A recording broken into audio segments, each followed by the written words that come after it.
Hi, I'm here today with the first of 5 videos on editing our own work. Editing our own writing can be really challenging because when we write, we have ideas in our head. We know what we wanted to say.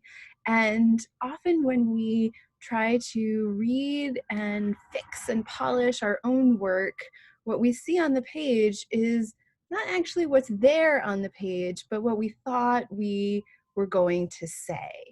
So the activities that I'm going to guide you through over the next 5 videos help us to slow down and to see exactly what's on the page. Some of these videos are going to be more helpful for you than others.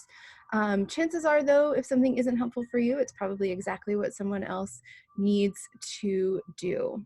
You might also find that maybe you know that you have a bad habit as a writer that isn't covered in these videos, but you can use this same technique of focusing on a single thing, searching for it, and checking it in order to work with that thing, whatever it is, in your own writing.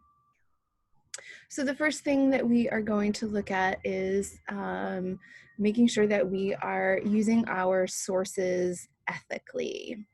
And we're going to scan first for quotation marks, and then we're going to scan for parenthetical citations. Then we'll scan for numbers and statistics to make sure that we have given proper credit. So I'm going to share my screen with you.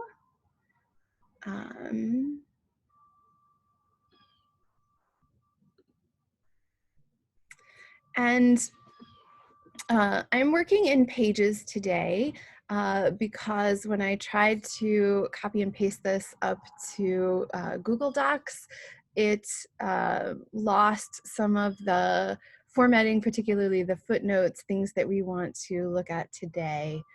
So I'm working in Pages, but I'm just going to be using the find command. And that's something that you can do in Google Docs, or you can do it in Word, whatever word processing program you have, you can make it work. It doesn't need to be Pages just because that's what I'm using.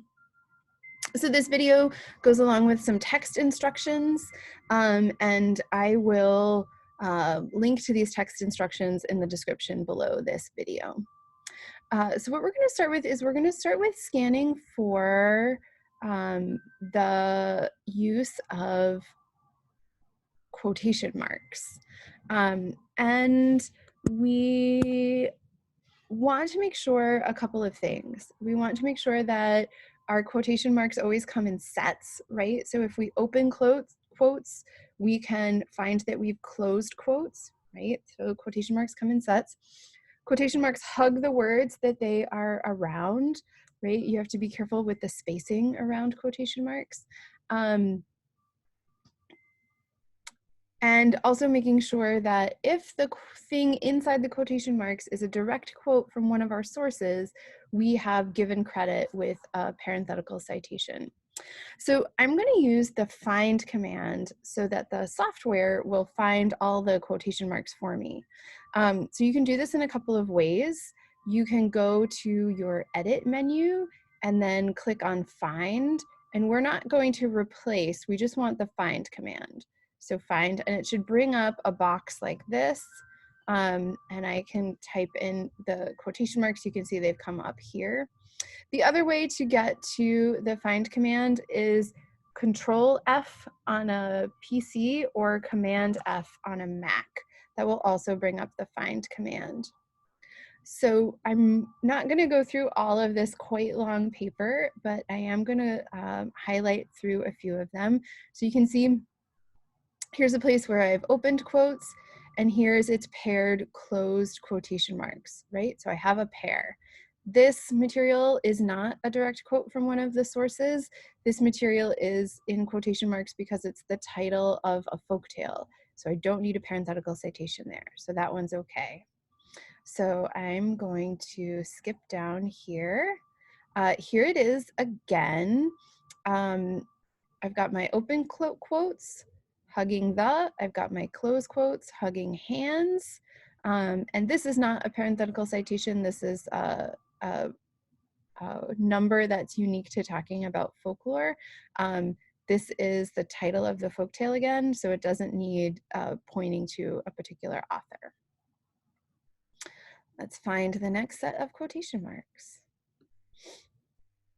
Okay, so here's my open quotes and my close quotes around The Man of Law's Tale, a title of a short piece. My open quotes and my close quotes around Confessio Amantis, another title. So I don't need parenthetical citations for those. I'm gonna click through these. Oh, this one's pointing me inside the footnotes. I have an article title and I've got the open quotes and the close quotes around that article title. Okay. So here I've got an open quotes are hugging the word each and a close quotes hugging the word needs. This is a quote, a direct quote from one of my sources. You can see I have a parenthetical citation here with a page number. The author's name isn't here because the author's name is in the sentence, right? In Breaking the Magic Spell, Jack Zipes notes that as tales are passed from one generation to the next, each historical, okay, so this is okay, I've done it. I've named the author up here in the sentence, so all I need in the parenthetical citation is the page number. Let's do another one. Here's my open quotes hugging the word novels. Here's my close quotes hugging the word sphere.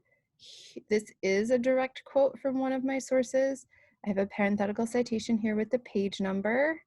And as I look back up in the sentence, here is the author's name in the sentence. So I don't need it in the parenthetical citation. So I'm not going to continue through the paper, but you should continue through your paper. Go ahead and look through your paper and make sure that each time you have an open quotes, you have a close quotes, and that each time you have some quoted material, if it's a direct quote from one of your sources, you have used a parenthetical citation to show where it's coming from.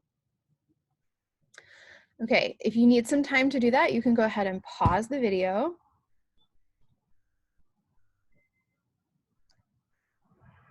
All right, I'm gonna assume that you've paused the video to continue looking at your quotation marks throughout your paper.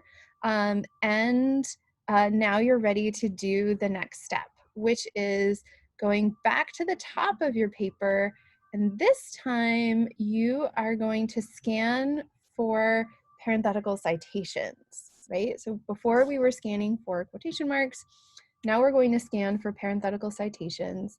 And what you want to look for is every time you have a parenthetical citation, you need to make it clear what is being cited.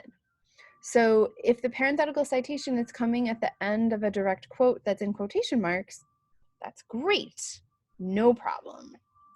But if the parenthetical citation is coming at the end of a paraphrase, you need to make sure that you've indicated where that paraphrase began.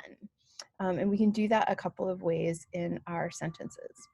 So I'm going to go back up to the edit menu and click on, the edit menu and click on find again.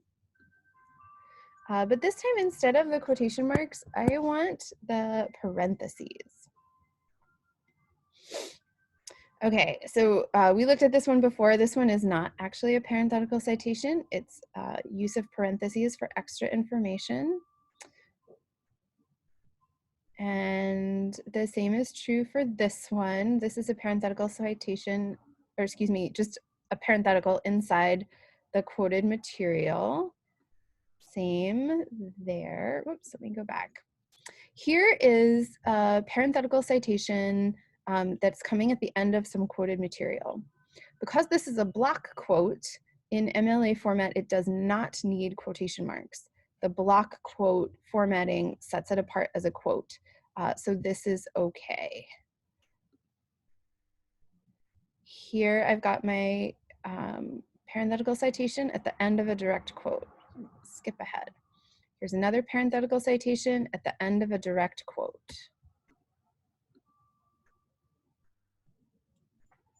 So here I've got a parenthetical citation at the end of a sentence. So this parenthetical citation is referring back to this quoted material. And it comes from this. So this parenthetical citation is doing the work that goes back to this author's name, Rosen. Okay. Oh, this one is in the footnote, so we're just going to skip through those ones in the footnotes. This is not a citation. Here I've got a page number parenthetical citation coming at the end of a direct quote. It looks like it's from the book.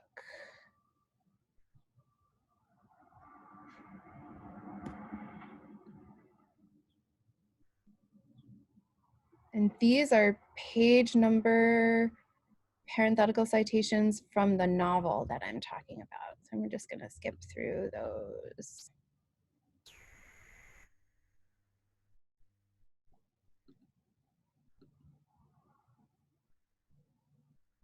Here's a page number citation at the end of a direct quote, and another page number citation at the end of a direct quote from the novel.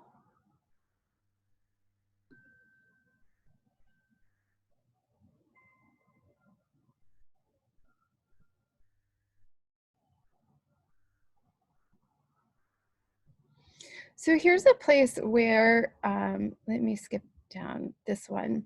Here's a place where I've done something that is a little bit unusual. So I've got this parenthetical page number citation, number 3. And as I look back up, I can see that the last source I named was this Complete Russian Folktale by James Haney. And I've got a direct quote here in the first sentence. And then I've got a second sentence that is paraphrase.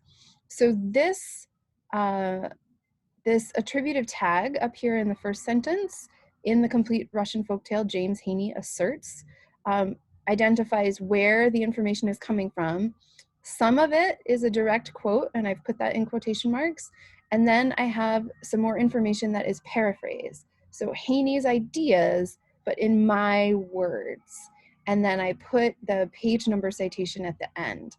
So I've got the parenthetical citation at the end to mark the end of the paraphrase, and this attributive tag marks the beginning of the paraphrase that's mixed with some quoted material.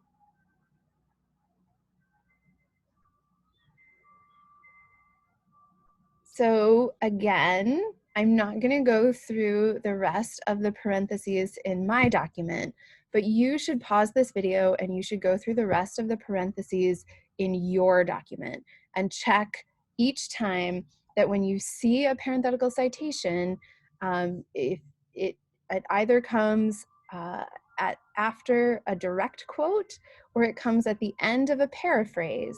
And if it comes at the end of a paraphrase, you've used an attributive tag to show where the paraphrase begins. Okay? Go ahead and pause the video and look through the rest of your essay.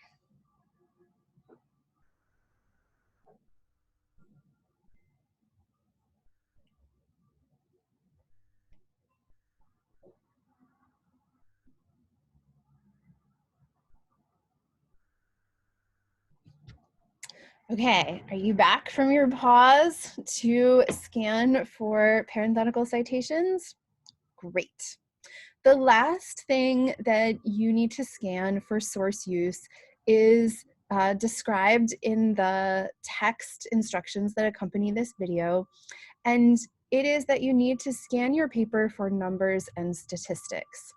I'm not going to do that in this document that we've been looking at together because It's a literary analysis, and I didn't really use numbers and statistics to make my argument.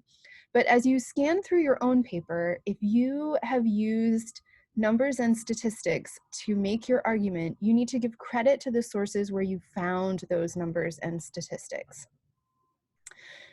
For the most part, a parenthetical citation at the end of the sentence will be great. Just treat it like a paraphrase where that number came from.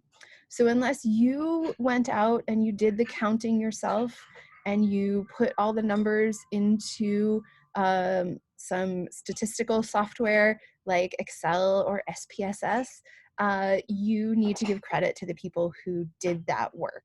So make sure for numbers and statistics, you have given credit to your sources.